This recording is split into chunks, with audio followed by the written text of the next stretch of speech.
Welcome to IBDeditorials.com. Michelle's Boot Camps for Radicals by Investors Business Daily. Thursday, September 4th, 2008.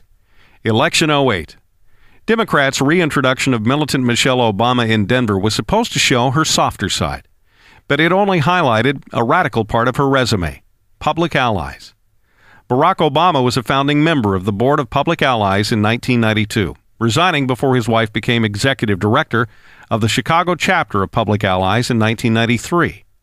Obama plans to use the nonprofit group, which he features on his campaign website, as the model for a national service corps. He calls his Orwellian program Universal Voluntary Public Service. Big Brother had nothing on the Obamas. They plan to herd American youth into government-funded re-education camps where they'll be brainwashed into thinking America is a racist, oppressive place in need of social change. The pitch Public Allies makes on its website doesn't seem all that radical. It promises to place young adults 18 to 30 in paid one-year community leadership positions with nonprofit or government agencies. They'll also be required to attend weekly training workshops and 3 retreats. In exchange, they'll get a monthly stipend of up to $1,800 plus paid health and child care. They also get a post-service education award of $4,725 that can be used to pay off past student loans or fund future education. But its real mission is to radicalize American youth and use them to bring about social change through threats, pressure, tension, and confrontation. The tactics used by the father of community organizing, Saul the Red Alinsky. Our alumni are more than twice as likely as 18 to 34-year-olds to engage in protest activities, Public Allies boasts in a document found with its tax filings. It has already deployed an army of 2,200 community organizers like Obama to agitate for justice and equality in his hometown of Chicago and other U.S. cities including Cincinnati, Los Angeles, Milwaukee, New York, Phoenix, Pittsburgh, and Washington.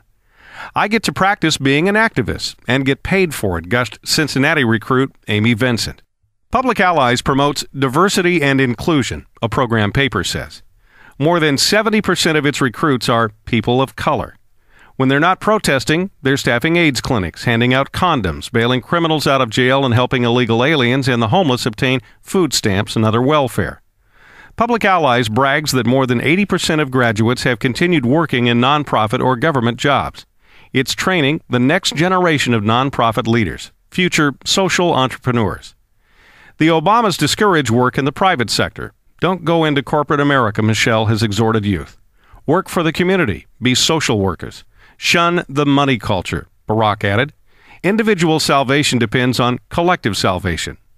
If you commit to serving your community, he pledged in his Denver acceptance speech, we will make sure you can afford a college education. So go through government to go to college, and then go back into government. Many of today's youth find the pitch attractive. I may spend the rest of my life trying to create social movement, said Brian Couvert of the Cincinnati chapter. There is always going to be work to do. Until we have a perfect country, I'll have a job. Not all the recruits appreciate the PC indoctrination. It was too touchy-feely, said Nellie Nieblas, 29, of the 2005 Los Angeles class.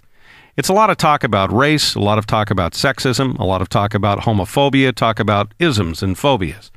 One of those isms is heterosexism, which a Public Allies training seminar in Chicago describes as a negative byproduct of capitalism, white supremacy, patriarchy, and male-dominated privilege. The government now funds about half of Public Allies' expenses through Clinton's AmeriCorps. Obama wants to fully fund it and expand it into a national program that some see costing $500 billion. We've got to have a civilian national security force that's just as powerful, just as strong, just as well-funded as the military, he said.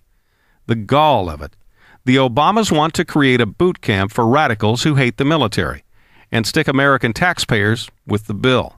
Copyright 2008 Investors Business Daily. Read to you by Out Loud Opinion. For more podcasts, go to IBDeditorials.com.